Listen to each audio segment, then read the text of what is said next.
Welcome back. I am a 22-year-old female approaching my 25th birthday. I had an affair with a man. Seeing I feel awful about it, and I hate my friend for telling my boyfriend, please help me, and tell me what I need to say to him. I made a mistake with my boyfriend a few days ago, and I can't deal with it anymore. We were together for 2 years, and I really thought he was the love of my life. In fact, I still do. Things just kind of fell apart. We would go on dates, and he would buy me things, but I stopped feeling important in our relationship there. Wasn't any spontaneity, if you know what I mean. I talked to him about it, and I thought everything would be cleared up one night. My friends and I went out, and I was having a lot of fun. We were dancing when a group of guys started. I was feeling flustered since I'm not this close to other guys anymore, but I didn't let any of them get behind me, so that was okay. After the dancing, a few of us sat down and started talking. There was this one guy I was talking to who was cute and nice. He asked for my number, and I gave him a fake one. Some guys can be kind of pushy, so I left it at that. I moved away from him before another guy in the group approached me. He said he could tell I was in a relationship because I wasn't mingling much. Unlike my friends, I talked to him,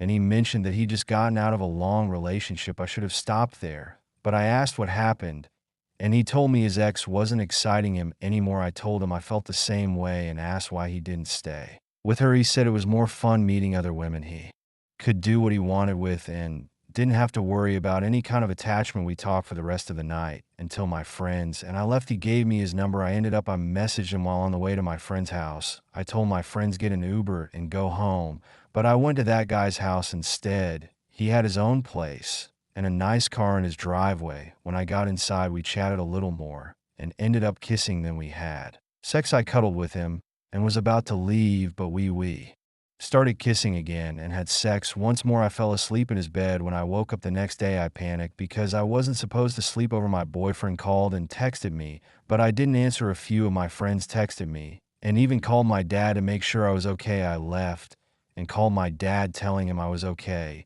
and that I just forgot to charge my phone. When I got to our place, my boyfriend asked if I was okay. I didn't know what to tell him, so I just said I'd gone to a friend's house after we'd gone out and that I'd fallen asleep there. I went in the shower and started crying. I didn't mean to do that last night. When I got out, he was waiting for me. He told me that my friend had messaged him last night.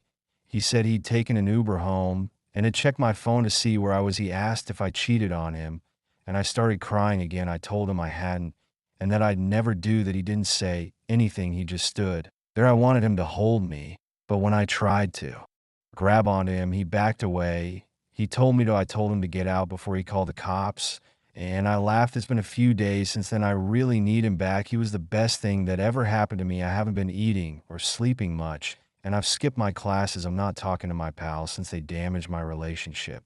I made a mistake, and it turned out this way. Does anyone have any experience with this? Is there anything I can say to him to bring him back or make amends? I mustered up the courage to go back to our apartment a few days ago, thinking there might be a chance to salvage what we had left, but I found our apartment empty except for my clothes and a few items I bought myself. It was like stepping into a horror movie. The place was cold. The place was empty and damp. All the furniture he had chosen with such care was gone, along with our shared memories. It was as if he had erased himself from our home. Everything he owned was gone: furniture, appliances, my laptop, which he had given me as a gift. Even the food in the fridge was gone, and the place looked stripped down to the bare bones. In the fridge, there was a bag of pretzels that I had bought myself. Everything that he had brought with him when we first moved in together was gone. I panicked and tried calling him, but I couldn't reach him. I was shocked and confused. Did he really have so little care and concern for me that he left me hanging in an empty house? It was as if he had disappeared from the face of the earth. I've tried contacting him, but he's not responding. I'm at a loss as to what to do next. How do I even begin to make things right? Is this even legal? We're both on the lease, so I should have been warned that if he breaks the lease, it might not be legal. Is it legal for him to take my laptop? I was the one who had been using the laptop, and all my files were on there. I also need to retrieve them. Does anybody have any advice for me? When I called my ex from a different number, he said he was done with me and had moved out. He refused to give me the laptop and said he had the bill, so it's legally his.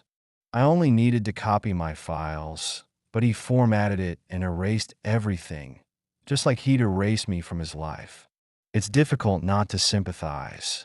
He has the right to behave this way.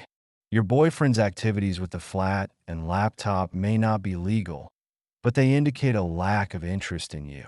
You should focus on self-improvement before entering another relationship. I do not blame your guy for his excessive reaction. Cheating is a violation of trust, and your actions broke that trust.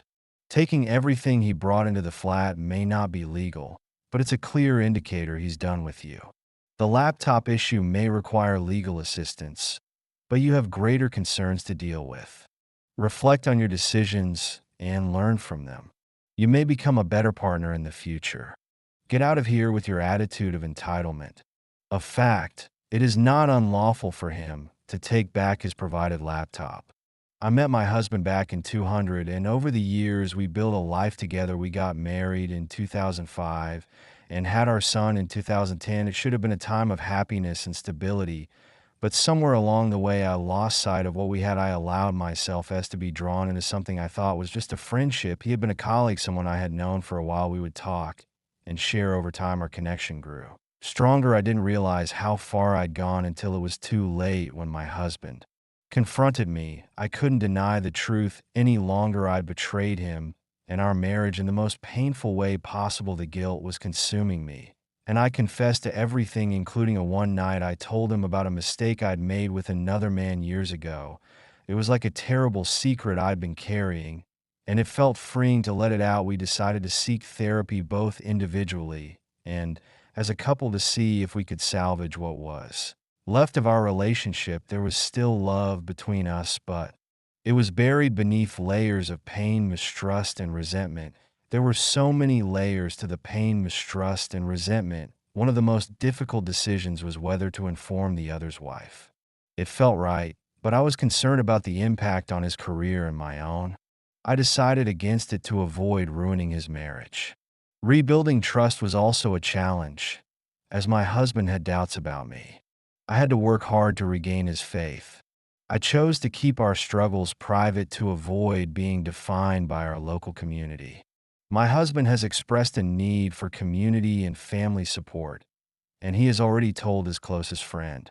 I have learned my lesson and don't want any more consequences for my actions. My biggest fear is that my child will hear about what I did. I can't bear the thought.